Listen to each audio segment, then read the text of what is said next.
SpaceX Preparação, aula 17. Não fique aí parado, vamos começar!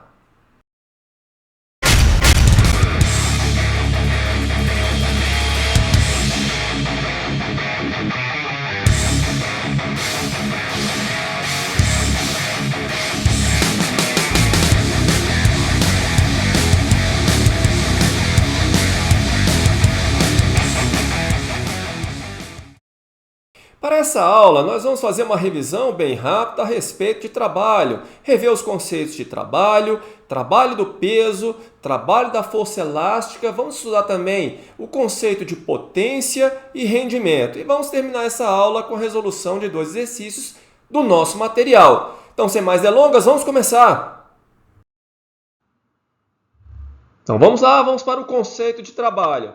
Bom, o trabalho é uma grandeza escalar, uma grandeza física escalar que está relacionado aí com a energia transferida ou energia transformada. Em resumo, se você tem energia, você pode realizar um trabalho, por exemplo, erguendo aí um objeto do solo, tá? Bom, vamos para a definição do trabalho de uma força constante. Muita gente às vezes até confunde, diz que é a definição de trabalho, mas é a definição do trabalho de uma força constante. Vamos pegar a figura que vai nos auxiliar aqui na definição desse trabalho, tá certo? Aqui nós temos uma força que é constante em módulo, direção e sentido. E essa força forma um ângulo θ com a direção do deslocamento aqui, olha, D. Então, olha, nós vamos definir o trabalho realizado por essa força como sendo o produto do módulo da força pelo deslocamento vezes o cosseno desse ângulo θ. Tá certo? No sistema internacional de unidades, o trabalho é dado em joules, tá? Porque nós temos a força sendo dada em newtons, o deslocamento dado em metros, então nós temos um joule. Lá na frente nós vamos ver que existe uma outra grandeza física que está relacionada aqui com newton vezes metro, tá? Que é o torque. Mas vamos deixar lá para frente. Bom, quando a força está a favor do deslocamento, dizemos que o seu trabalho é positivo, tá certo? Até porque o cosseno vai ser positivo, o ângulo θ vai ser menor que 90 graus, então essa força realizou um trabalho motor, tá? Caso contrário, quando a força está contrária ao deslocamento, atrito, por exemplo, tá? Ela realiza um trabalho negativo. E aí, é claro, o ângulo θ vai ser maior que 90 graus, o cosseno vai ser negativo, ok? Bom, nós vimos o trabalho realizado por uma força constante. E quando a força não é constante? Então, nós temos que apelar para o gráfico da força versus o deslocamento. Vamos pegar esse gráfico aí como exemplo. Tá certo? Bom, se eu tenho aqui uma força que não é constante, você pode observar que a força é variável aqui, olha, de acordo com a posição do móvel, não é isso? Até aumenta aqui de intensidade, né, o seu módulo, tá? Para encontrar o trabalho realizado por essa força, nós pegamos exatamente a área formada aqui, olha, pela própria curva que me dá a função da força e aqui, olha, delimitada pelo deslocamento e pelo eixo do deslocamento, tá certo? Essa área, então, vai medir o trabalho realizado pela força, ok? Bom, trabalho do peso. O trabalho do peso é simplesmente o peso vezes a altura, tá? Ou seja, mgh. Isso nas proximidades da superfície terrestre, em que o valor da aceleração da gravidade é constante, tá? Não varia aí com a altura, ok? Vale lembrar que na subida, então, se você tem um objeto subindo, por exemplo, o trabalho realizado pelo peso é negativo. É só você observar que o deslocamento se dá para cima e o peso está apontando para baixo. Tá? Então, o ângulo aí, 180 graus, se você quiser observar aí, tá certo? O cosseno vai ser negativo. Então, o trabalho aí realizado pelo peso na subida é negativo. Já na descida, o trabalho realizado pelo peso é positivo, tá certo? E o trabalho da força elástica é simplesmente K vezes a deformação da mola, x ao quadrado sobre 2, tá certo? Você encontra o trabalho realizado pela força elástica exatamente pegando o gráfico da força elástica versus o deslocamento, que no caso aqui vai ser a própria deformação da mola, x. Tá? Então você tem a força igual a kx, então você vai ter aqui uma função linear, tá certo? Até passando aqui na origem. Quando você tomar a área, vai ser exatamente a área de um triângulo, por isso que você tem kx ao quadrado sobre 2, ok? Potência. A potência mede a taxa com relação ao tempo em que o trabalho é realizado. Por exemplo, potência média. Vamos pegar então o trabalho realizado no intervalo de tempo gasto, ΔT, tá certo? Lembrando da expressão do trabalho realizado por uma força constante, nós também podemos calcular a potência média como sendo a força vezes a velocidade média vezes o cosseno de θ. Lembrando que θ é o ângulo formado aí pela direção da força e a direção do deslocamento. Tá? Só substituir a expressão do trabalho, FD, lembrando que D sobre ΔT vai me dar a velocidade média vezes o cosseno de θ, ok? No sistema internacional de unidades, a potência é dada em joules por segundo. E nós vamos batizar essa unidade aí como sendo watt, tá? Ou watt, se você preferir, ok? Temos ainda outras unidades de potência, por exemplo, cavalo-vapor. O cavalo-vapor não é a unidade de potência no sistema internacional, mas é uma unidade usual, bastante utilizada, por exemplo, nos veículos automotores aqui no Brasil, tá certo? Um cavalo-vapor equivale aí a aproximadamente 735 watts. E um HP, horsepower, cavalo de força, tá certo? Também é utilizado aí nos motores, tá? Não é o caso no Brasil, mas é utilizado o HP, 746 watts aproximadamente. Ok?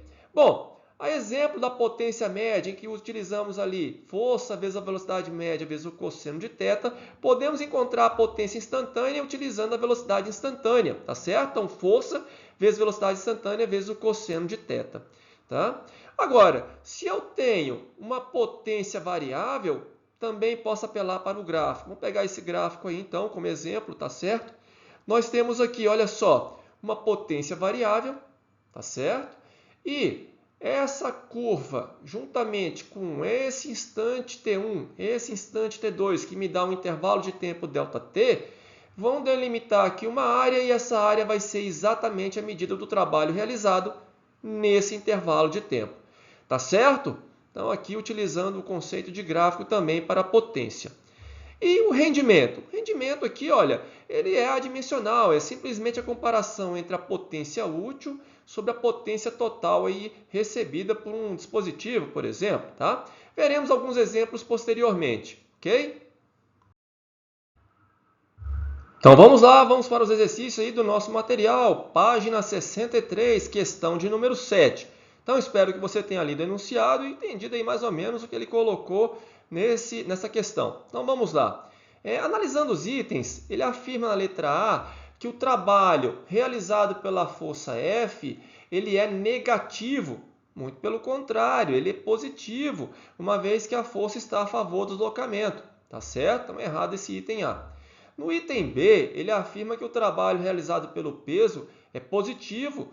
De jeito nenhum, o trabalho realizado pelo peso, nesse caso, é negativo. O objeto está subindo, tá certo? Então, é errado esse item B. No item C, ele afirma que o trabalho realizado pela força normal é zero, nulo. De fato, a força normal, a força de contato aí do objeto com o plano, é perpendicular ao deslocamento. Então, de fato, a força normal nem vai realizar trabalho nesse caso. Tá certo? Está correto esse item C. No item D, ele afirma que a força de atrito não realiza trabalho, a força de atrito realiza trabalho, e é negativo, porque ele é contrário ao deslocamento. Então, é errado esse item D. E, finalmente, o item E afirma que a força resultante não realiza trabalho. E, nesse caso, ela realiza sim, tem força resultante, uma vez que o movimento ele é acelerado, a força resultante não é nula, então ela vai realizar trabalho sim. Tá certo? Então, errado esse item é. A alternativa correta, então, letra C. Ok? Próxima questão, ainda na página 63, é a questão de número 8. Então, espero que você tenha feito aí uma leitura aí do nosso material, dessa questão aí no nosso material. E prestado atenção aí nos dados que ele forneceu, tá certo? Bem como na figura. Então, vamos lá. Para a resolução dessa questão, nós temos que falar aí do conceito de energia. Energia é a capacidade de realizar trabalho, tá certo? E no que se refere à energia cinética, energia de movimento, é a massa do objeto em movimento vezes o valor da sua velocidade instantânea ao quadrado sobre 2, ok? No sistema internacional, a energia também é dada em joules, tá? Existe uma relação entre energia e trabalho, tá? No caso aqui da energia cinética, A variação da energia cinética pelo teorema do trabalho é exatamente o trabalho realizado pela força resultante. Ou melhor dizendo, o trabalho resultante, ok? No nosso caso aí da questão, ele afirma que o objeto sobe com velocidade constante, tá certo? Bom, se ele sobe com velocidade constante, não existe variação da energia cinética, a velocidade é a mesma, então não tem variação da energia cinética. O que significa isso? Significa que, uma vez que o trabalho resultante é a variação da energia cinética, então o trabalho resultante é nulo, zero. Mas quem é o trabalho resultante? É o trabalho realizado pela força F mais o trabalho realizado pelo peso, tá certo? Uma das vantagens aqui de se trabalhar com grandezas escalares, né? Tenho aqui que trabalhar com direção de vetor, nada disso, ok? Uma vez que não tem atrito, só tem essas duas forças, então o trabalho do peso é o oposto do trabalho da força F, tá certo? Já que ele pediu aí, uma das coisas que ele pediu é o trabalho do peso, fica bem mais fácil você encontrar então o trabalho do peso. Então vai ser o oposto do trabalho realizado pela força F. E por sua vez, o trabalho realizado pela força F é igual a força vezes o deslocamento vezes o cosseno do ângulo θ. Como a força está a favor do deslocamento e o ângulo θ vale 0, o cosseno vale 1. Tá? Então eu tenho 4 vezes 1,6, que é o deslocamento. Menos porque o trabalho do peso é o oposto do trabalho da força F. Então, menos 6,4 joules é o trabalho do peso. Então, de cara, você já pode marcar a questão aí correta, a alternativa correta dessa questão, perdão, letra B, tá certo? Mas uma vez que ele pediu a massa, aí ficou bem mais fácil achar primeiro o trabalho do peso e agora, por meio do trabalho do peso, eu acho a massa do objeto. Então, vamos lá. Como o trabalho do peso é m vezes g vezes a altura, eu vou achar a altura, olha. Quem é a altura? A altura vai ser, olha, a hipotenusa, ou seja, o deslocamento de A para B, vezes o seno de 60, tá certo? Que foi dado aí no enunciado da questão. Eu não tenho a massa, mas a gravidade local foi dada, vale 10 metros por segundo. E o trabalho do peso acabamos de encontrar, menos 6,4 joules. Então fica fácil aqui, olha, achar a massa. Você vai simplificar o 10 com 2, vai achar 5. O 6,4 com 1,6, você já achou 4 aqui, olha. Até porque foi daqui que você achou o 6,4.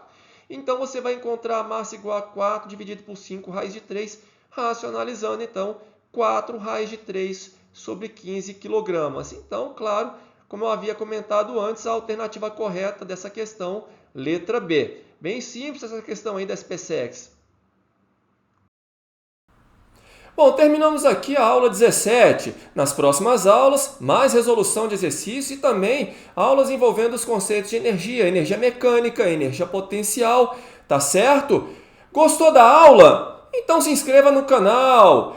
Não se esqueça de ativar o sininho, compartilhe esse vídeo com os amigos, vamos lá! Se você gostou do material, gostou da aula, então dá o seu joinha. Até a próxima!